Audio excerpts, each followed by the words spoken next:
Hello friends, आपका हमारे YouTube channel pro chemistry में स्वागत है।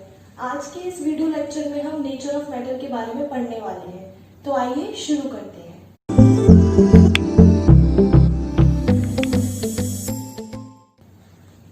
तो फर्स्ट क्वेश्चन है, what is matter?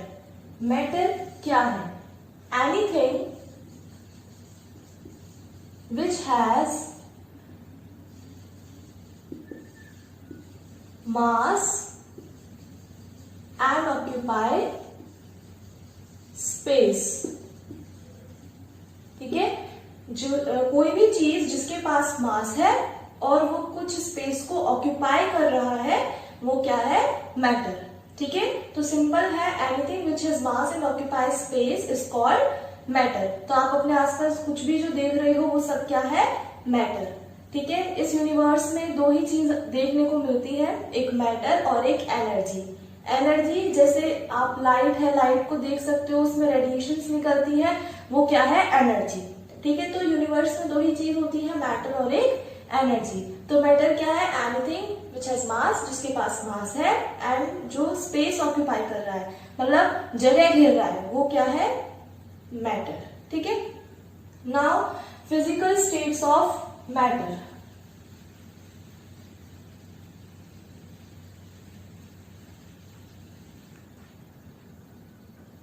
Physical states of matter. There are three physical states of matter, that is solid, liquid and gas. ठीक है, solid, liquid and gas. तो जो सॉलिड है, सॉलिड में और लिक्विड में और गैस में क्या डिफरेंस है, हम ये पढ़ने वाले हैं। तो जो सॉलिड है, इसके जो कॉन्स्टिट्यूएंट पार्टिकल्स होते हैं, जो इसके कॉन्स्टिट्यूएंट पार्टिकल्स होते हैं, वो बहुत ज्यादा पास होते हैं। ठीक है, बहुत ज्यादा पास होते हैं। सपोज कि मेरे पास एक सॉलिड है, इसके अंदर जो कॉन्स्टिट्यूएंट पार्टिकल्स हैं वो बहुत ज्यादा पास हैं। ठीक है, क्योंकि इनके बीच में जो फोर्स ऑफ अट्रैक्शन है, एक दूसरे को अट्रैक्ट करने वाला जो फोर्स है, वो बहुत ज्यादा है। ठीक है, और इंटरमॉलिक्यूलर डिस्टेंस यानी कि दो पार्टिकल के बीच का डिस्टेंस बहुत कम है। ठीक है, तो ये सॉलिड का केस हो गया कि जो कॉन्स्टिट्यूएंट पार्टिकल्स हैं उनमें डिस्टेंस बहुत कम है, वो एक दूसरे के बहुत ज्यादा पास है, फोर्स ऑफ अट्रैक्शन बहुत ज्यादा है। ठीक है, जिसकी वजह से सॉलिड की डेफिनेट शेप होती है, डेफिनेट शेप एंड वॉल्यूम। ठीक है, ये एक ऑर्डरली फैशन में अरेंज्ड है। देखो, आप देख सकते हो, ए लाइन से लगे हुए हैं। ठीक है, कुछ भी इनमें अरेंजमेंट में कोई दिक्कत नहीं है, एकदम लाइन से ये अरेंज है। ठीक है, तो ये हो गया सॉलिड। अब हम बात करते हैं लिक्विड। ठीक है, लिक्विड में क्या होता है कि पार्टिकल्स क्लोज तो होते हैं। ठीक है, जो कॉन्स्टिट्यूएंट पार्टिकल्स हैं, ठीक है, जो कॉन्स्टिट्यूएंट पार्टिकल्स हैं वो क्लोज तो है, जैसे कि मैंने कोई लिक्विड बनाया, लेकिन दे हैव फ्रीडम, इनके पास फ्रीडम ऑफ मूवमेंट है, यानी कि थोड़ी बहुत इनको फ्रीडम प्रोवाइड की गई है कि ये थोड़ा सा मूव कर सके।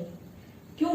क्योंकि इनके बीच में जो फोर्स ऑफ अट्रैक्शन है वो सॉलिड के कंपैरिजन में बहुत कम है। ठीक है, सॉलिड के कंपैरिजन में कम है, इस वजह से ये एक दूसरे से दूर जा सकते हैं, मूव कर सकते हैं। ठीक है, तो they have freedom of movement, freedom of movement.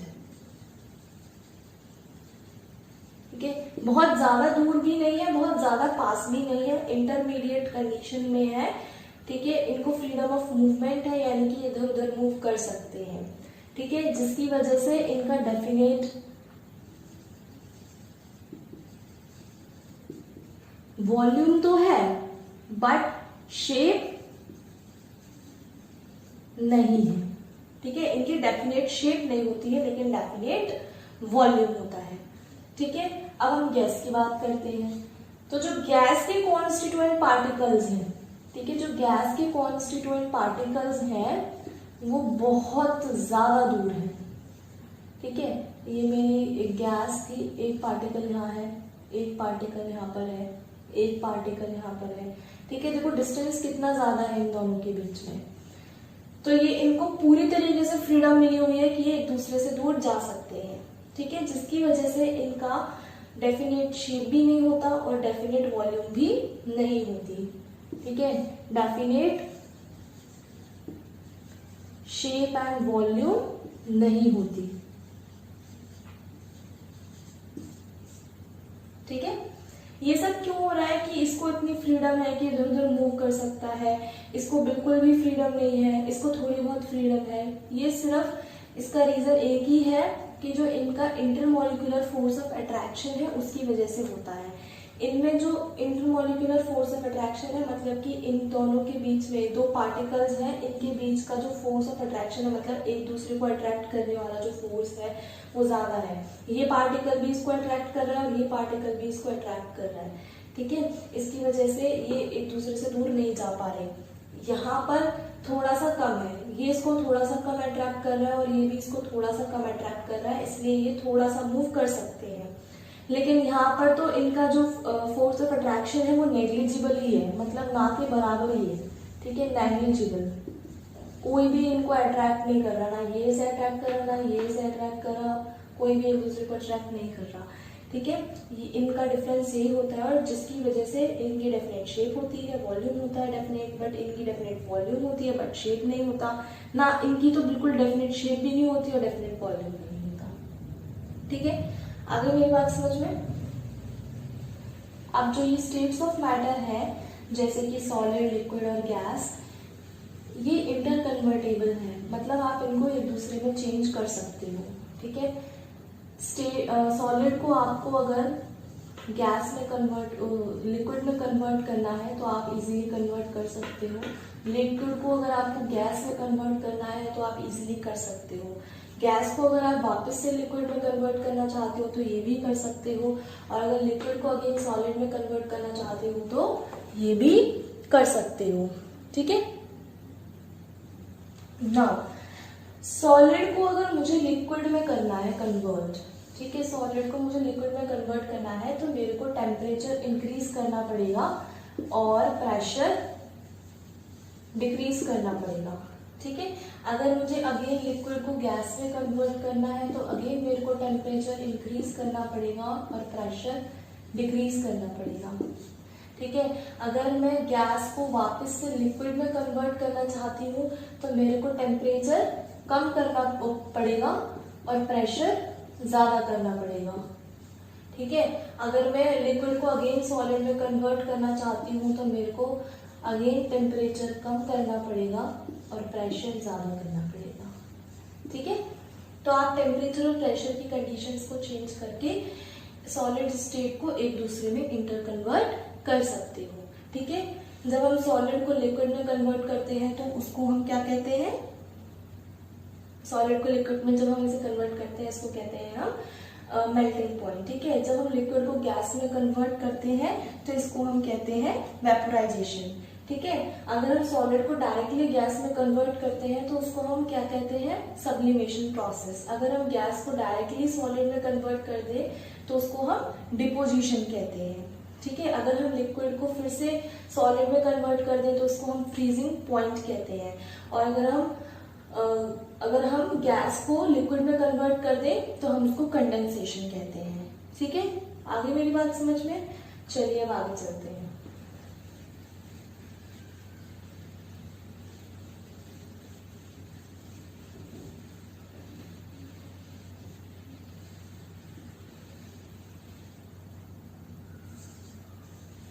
Now हम मैटर को क्लासिफाई करते हैं मिक्सचर्स में और प्योर सब्सटेंसेस में, ठीक है, मिक्सचर्स एंड प्योर सब्सटेंसेस। पहले हम मिक्सचर्स को देख लेते हैं। मिक्सचर्स क्या होता है, मिक्सचर्स होते हैं अब mixture contains 2 or more substances present in any ratio, ठीक है, 2 या 2 से ज्यादा कंपोनेंट्स, ठीक है, कंपोनेंट्स जब प्रेजेंट होते हैं, ठीक है, 2 या 2 से ज्यादा जब कंपोनेंट प्रेजेंट होते हैं इन एनी रेशियो तो क्या होता है, मिक्सचर, ठीक है। एग्जाम्पल है इसके एयर, ठीक है, salt solution, sugar solution, etc.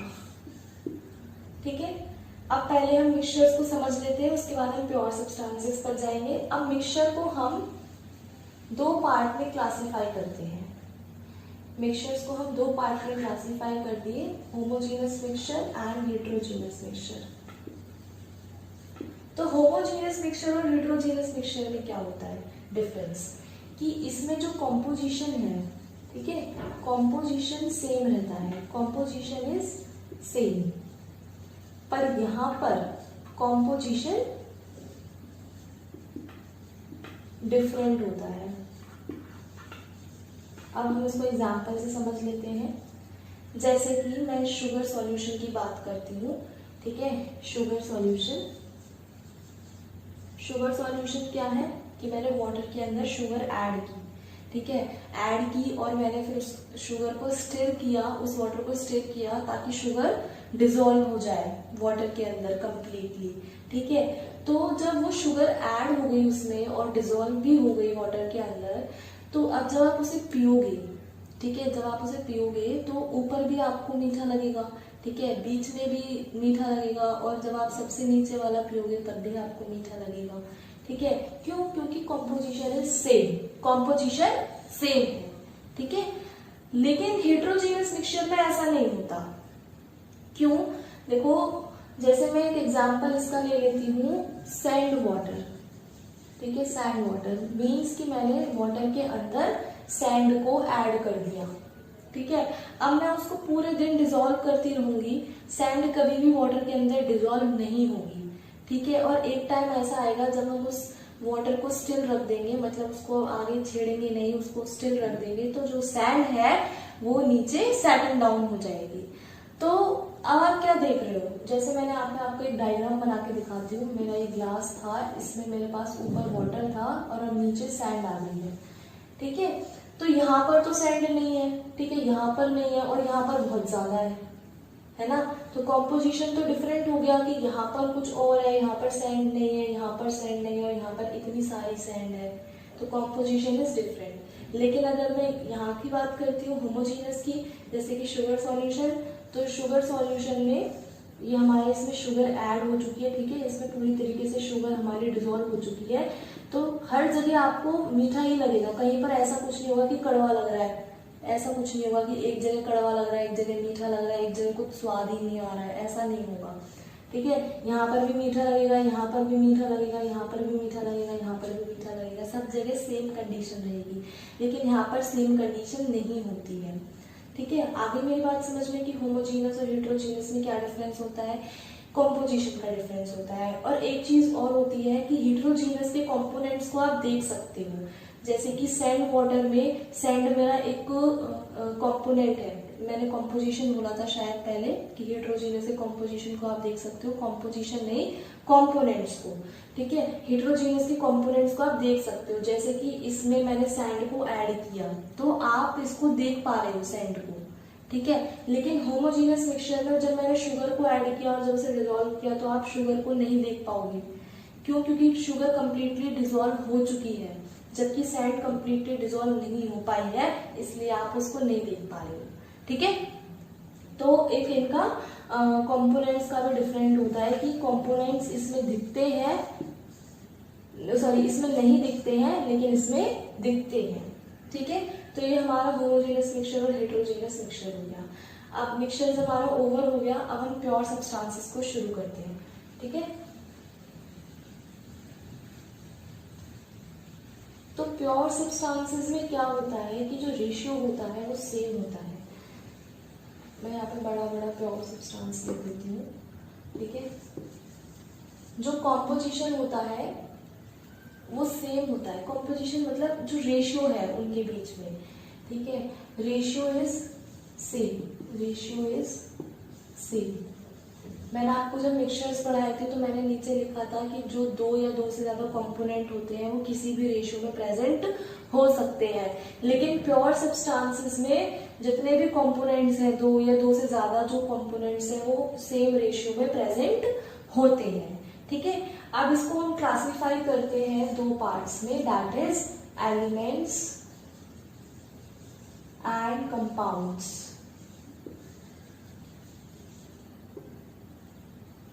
ठीक है, एलिमेंट्स को हम फर्दर क्लासिफाई कर लेते हैं एटम्स एंड मॉलिक्यूल्स। ठीक है, तो देखिए मैंने क्या बताया आपको, जो कंपोनेंट्स होते हैं प्योर सब्सटेंसेस के, 2 और मोर कंपोनेंट्स, वो प्रेजेंट होते हैं सेम रेशियो में। ठीक है, तो अब हमने प्योर सब्सटेंसेस को एलिमेंट्स में और कंपाउंड्स में क्लासिफाई कर लिया है। तो एलिमेंट्स क्या होता है? ठीक है, एलिमेंट्स जो है consist of only one type of particles, that is कि चलो पहले मैं आपको एलिमेंट्स यहाँ पे लिख देती हूँ, फिर उसके बाद हम आगे एटम्स और मॉलिक्यूल्स समझेंगे। एलिमेंट्स यानी कि one type of particle, one type of particle. जैसे मैं कहूँ कि मेरे को एक प्योर आयरन की रॉड बनानी है, ठीक है, सिर्फ उस रॉड में आयरन आयरन होना चाहिए, सिर्फ Fe होना चाहिए, और कोई इम्प्योरिटी या फिर और कोई एलिमेंट, इम्प्योरिटी मतलब यहाँ पर एलिमेंट ही हो गया, और कोई इम्प्योरिटी नहीं होनी चाहिए। मतलब मैं Fe के साथ कार्बन को नहीं ऐड कर सकती, मतलब मेरे को सिर्फ प्योर Fe चाहिए, प्योर Fe की रॉड चाहिए। ठीक है, तो ये जो Fe है ये वन टाइप ऑफ पार्टिकल हो गया। मतलब जो मैंने ये रॉड बनाई, ये वाली जो मैंने रॉड बनाई, इसमें सिर्फ Fe के ही पार्टिकल्स हैं और कोई अदर इम्प्योरिटी नहीं है। ठीक है, तो एलिमेंट क्या होता है? वन टाइप ऑफ पार्टिकल, कोई भी वन टाइप ऑफ पार्टिकल से जो चीज बनी हो। ठीक है, जो मेरी रॉड है सिर्फ एक ही टाइप के पार्टिकल से बनी हो। ठीक है, Fe। ठीक है, या फिर और भी कई सारे एग्जाम्पल से आप समझ सकते हो इसको। ठीक है, जैसे गोल्ड, सिर्फ गोल्ड से ही आपका गोल्ड बना हो।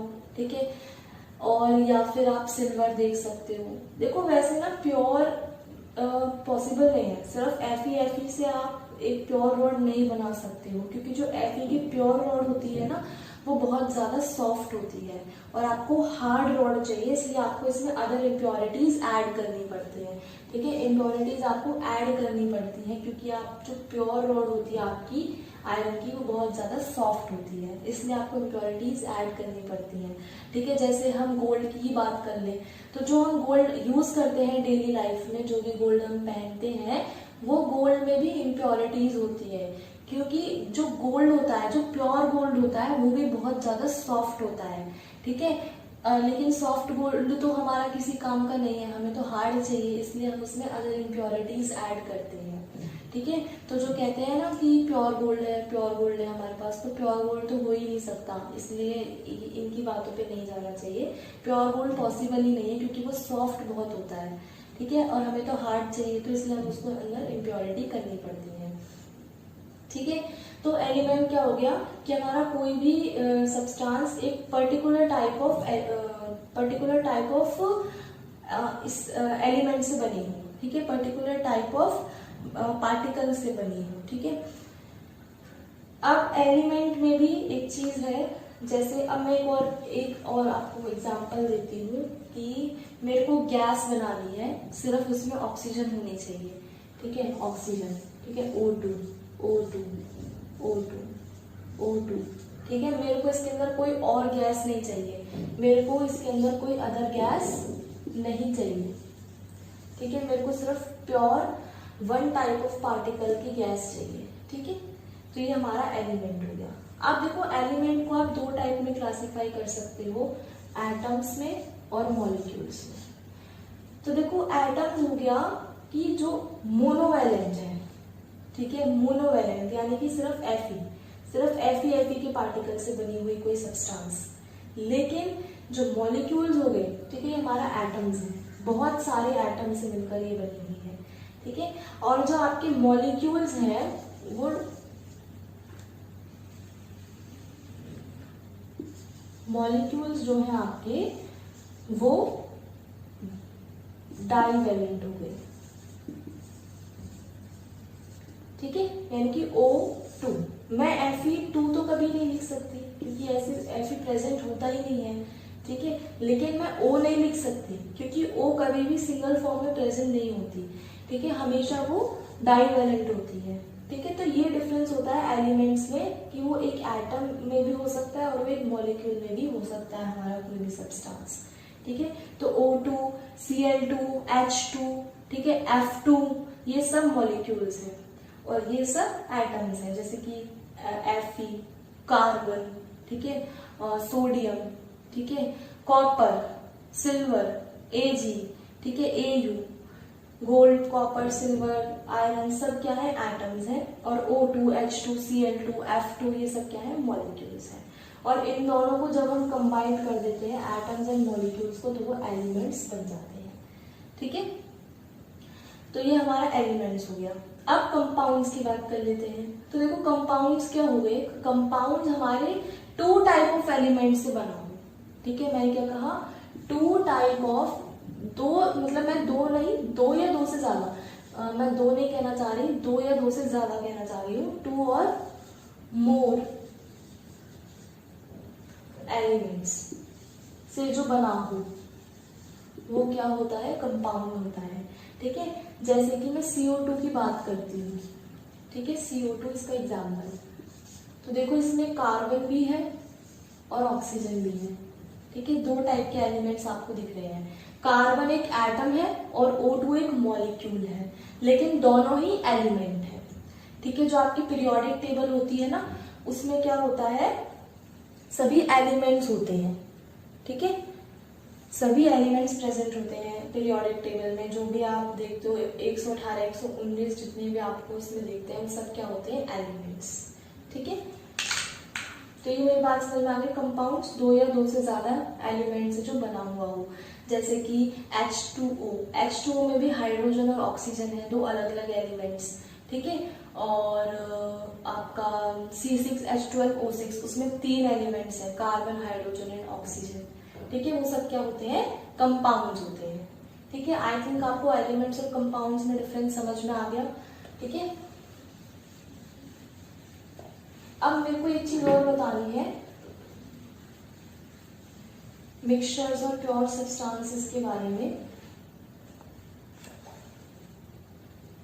कि जो मिक्सचर्स होते हैं, ठीक है, जो मिक्सचर्स होते हैं उनको आप सिंपल फिजिकल मेथड से अलग कर सकते हो, सिंपल फिजिकल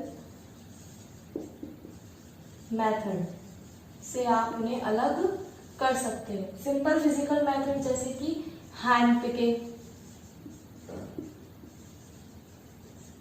ठीक है, और आपका इवेपोरेशन, ठीक है, और फिल्ट्रेशन, ठीक है, डिस्टिलेशन, इन सब से आप अलग कर सकते हो। क्रिस्टलाइजेशन, जैसे कि मेरे को सैंड को वाटर से अलग करना है, जो कि एक मिक्सचर है, जो कि एक हेट्रोजेनियस मिक्सचर है ना, तो उसको मैं फिल्ट्रेशन की हेल्प से अलग कर सकती हूँ। अगर मैं फिल्टर पेपर लगा दूँ और जो सैंड वाटर था उसको अगर मैं उससे फिल्टर करूँ तो मेरा वाटर अलग हो जाएगा और सैंड अलग हो जाएगा, ठीक है। अगर मैं सॉल्ट वाटर को इवेपोरेट करूँ, मतलब उसका वाटर इवेपोरेट हो जाएगा और सिर्फ सॉल्ट रह जाएगी, तो वो भी अलग हो गया इवेपोरेशन से। हैंड पिकिंग, ठीक है, हैंड पिकिंग जैसे मेरे पास कोई नमकीन है, ठीक है, नमकीन भी एक हेट्रोजीनियस मिक्सचर होता है, क्योंकि वो कंप्लीटली उसका कंपोजिशन सेम नहीं होता नमकीन का, कोई किसी टाइप की नमकीन ज्यादा है, ठीक है। जो एक मिक्स नमकीन होती है उसमें अलग अलग टाइप की नमकीन अलग अलग रेशियो में प्रेजेंट होती है, तो आप उनको हाथ से जब अलग अलग करोगे तो आप उनको इजीली अलग अलग कर सकते हो, तो वो हैंड पिकिंग से आप अलग कर सकते हो, ठीक है। तो सिंपल फिजिकल मेथड से आप मिक्सचर्स को अलग कर सकते हो, लेकिन प्योर सब्सटेंसेस को आप फिजिकल मेथड से अलग नहीं कर सकते, इसके लिए आपको केमिकल रिएक्शन करानी पड़ेगी, ठीक है। फॉर एग्जाम्पल मेरे को H2O को अलग करना है, तो मैं हाथों से पकड़ के हाइड्रोजन और ऑक्सीजन को अलग नहीं कर सकती, मेरे को इसके लिए रिएक्शन करानी पड़ेगी ताकि मैं H2 को और O2 को अलग कर सकूं, ठीक है। आगे मेरी बात समझ में। अब लास्ट में मेरे को एक और चीज जो लास्ट बताना है वो ये है कि कंपाउंड्स में क्या होता है, जैसे कि H2 एक कंपाउंड है, तो कंपाउंड के जो रिएक्टेंट्स होते हैं और जो उनके प्रोडक्ट्स होते हैं उनमें काफ़ी डिफरेंस होता है, ठीक है। जैसे कि H2 प्लस हाफ O2, ठीक है, गिव्स H2O। तो देखो H2 तो बर्न करता है with pop sound, Burns with pop sound, जबकि O2 जो है सपोर्ट करता है बर्निंग में, ठीक है। लेकिन वाटर एक फायर एक्सटिंग्विशर की तरह एक्ट करता है, ठीक है, आग बुझाता है, ठीक है। तो देखो तीनों की प्रॉपर्टीज में कितना डिफरेंस है। ये जल रहा है, ये जलने में मदद कर रहा है और ये जलने को रोक रहा है, ठीक है, बर्निंग को रोक रहा है। तो ऐसा कंपाउंड्स में यानी कि प्योर सब्सटेंसेस में ऐसा हो सकता है, लेकिन मिक्सचर्स में ऐसा नहीं हो सकता। जैसे कि मैं वाटर के अंदर शुगर ऐड करूं तो मेरे को सॉल्ट नहीं मिल सकता, मतलब मैं एक एग्जांपल ले रही हूँ, ठीक है। मेरे को कुछ और नहीं मिल सकता, मेरे को वही चीज मिलेगी जो मैंने उसमें ऐड करी है, ठीक है। अगर मैंने 3-4 तरीके के लड्डू लिए हैं, ठीक है, मोतीचूर का, बूंदी का, बेसन का, खोए का, और जब मैं उनको मिक्स कर दूंगी तो जो एक बड़ा सा लड्डू जो मुझे मिलेगा उसमें वही लड्डू रहेंगे जो मेरे पहले लड्डू उसमें मिक्स किए थे। कोई एक नया टाइप का लड्डू, ठीक है, गोंद का लड्डू नहीं मिल जाएगा मेरे को, ठीक है। तो मिक्सचर्स में ऐसा नहीं होता है, जबकि इनमें ऐसा होता है। Pure substances that is compounds में ऐसा देखने को मिलता है, ठीक है। तो चलिए हमें इसमें इतना ही पढ़ना था नेचर ऑफ मैटर में।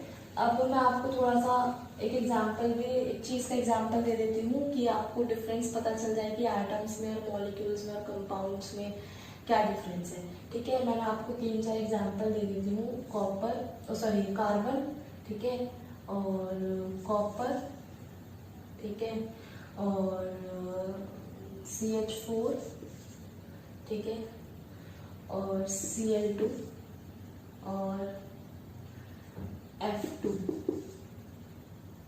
ठीक है, C12H22O11। अब देखिए इसमें मुझे बताइए कि कौन सा एटम है, कौन सा मॉलिक्यूल है और कौन सा कंपाउंड है।